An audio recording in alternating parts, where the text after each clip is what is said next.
WhiskyJason here, whiskey from the viewpoint of an American in Germany tasting rare and exotic whiskeys. Today I have something very interesting, a 23-year-old Glenrothes.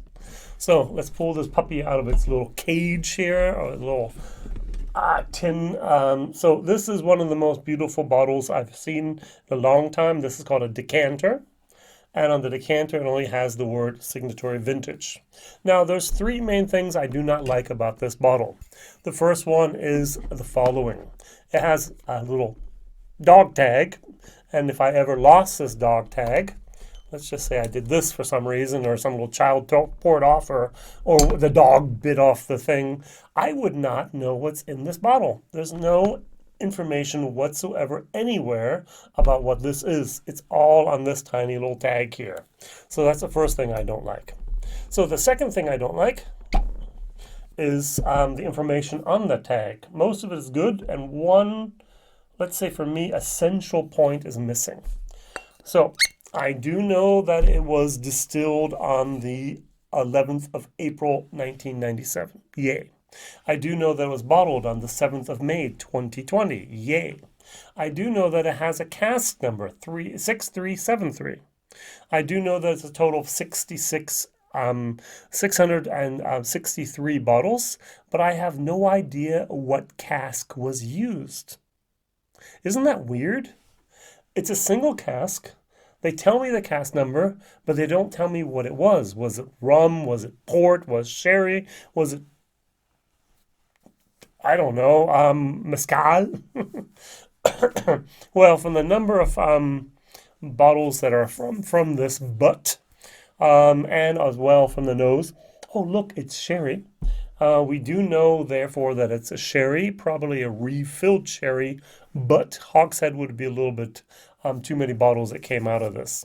And the last thing that I'm really criticizing, one, the little tag, two, the mention of no cask whatsoever. And number three, it's 43%. And I paid 118 euros and 90 cents for this. So this is a $150 bottle, and this is 43%. Now, I was watching Bourbon Pursuit, and Bourbon Pursuit had a nice little stream together with the new master distiller.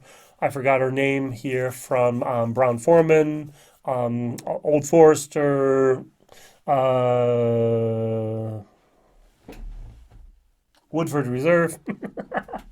Chris Morris is still the master distiller, but she has been learning from him for the last 6-8 years. And then sometimes they butt heads. Sometimes they're one heart or one soul, but often they have different opinions. And on one of the topics they often have a different opinion on is proof. So what should the proof of the bottle be? Chris Morris is more of a cask strength, barrel proof type of guy. And she likes to have it a little bit more lower so that it tastes better. And I agree with her many, many, many of the times. Over here in Germany, I actually had one bottle where they lowered it down from cask strength, which would have been about 58, down to 54. And 54 was not the best drinking strength. The best drinking strength was like 46%. And I asked the guy, hey, why didn't you just reduce it down?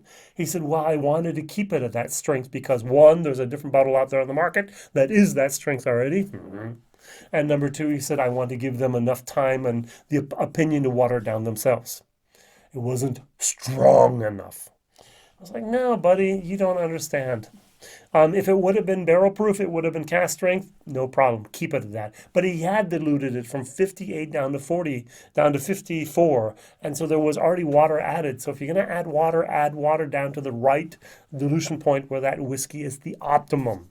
And I assume, I'm making an ass of you and me, I know, that this has been diluted down to that optimum 43%. So let's just hope for the best. So those are the three things that I dislike. Number one, the fact that there's no information on the bottle.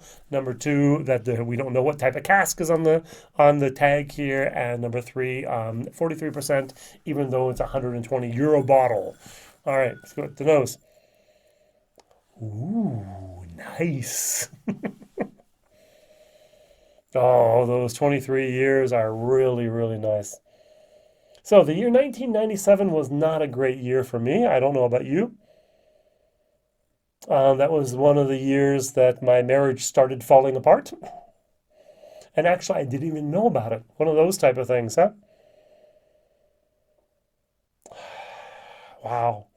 When I smell Glenrothes, I have a Glenrothes 18. I get basically three things. I get vanilla, I get orange peel, and I get wood tannins. Now in this, I get wood tannins, I get orange peel, and I get vanilla in that order. So the tannins are a little bit stronger and the vanilla is a little bit less. And yet it doesn't overpower anything. The 23 years in that probably refill sherry cask. It was a first fill, it'd be much richer, much darker, much more intense. A refill sherry. But this is actually nice. Did I say it's whiskey base number 162501? I don't know. I like. This is one of the whiskeys you could actually just sniff on for the next 2 hours and be satisfied. I did a stream recently, it was a 3.5 hour stream. It was 2 hours. We cut and we did another 1.5 hours. During the 2 hour stream, I had something in my glass and I did this literally for 1 hour and 50 minutes. The last 5 minutes, I nipped a little bit because it was just so nice. It was really great.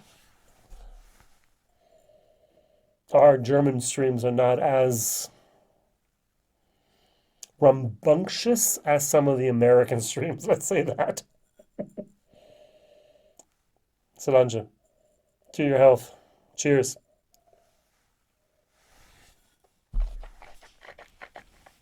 Mm, mm, mm. It's not complex. So here, there's a little bit of heat there. It really pushes it up a little bit. And then it supports. I want to say it's like a supercharger, but it's not that much of a push forward. But it actually supports everything and just gives it a push, and the vanilla comes out a little bit more towards the end here. As I said, not complex. You have the wood, you have the orange peel, you have the vanilla. Very, very, very solid. That a chord like music. And I like. In my German video, I actually pulled up the Glenrothes 12 because it's also 43%. And I tasted it in comparison because my brain was telling me, hey, this was almost as good as this, and yet it's like 80 euros less. And I tried it, and I remember I sniffed and was like, oh, okay, good, a little bit wood, a little bit sweeter, and then I tried it.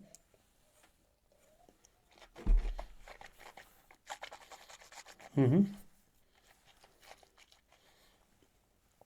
And that's where the entire youth that I normally don't have with a 12-year-old became apparent. If you compare the 23-year-old to a 12-year-old, the 12-year-old tastes like a 12-year-old, and this tastes like a 23. This tastes very, very mature, very round, very smooth, very elegant. And this is rough around the edges. The 15 is not as rough, but it's a little bit more. It's 46%, and of course the 18 and the 21 are even more, and so on and so on.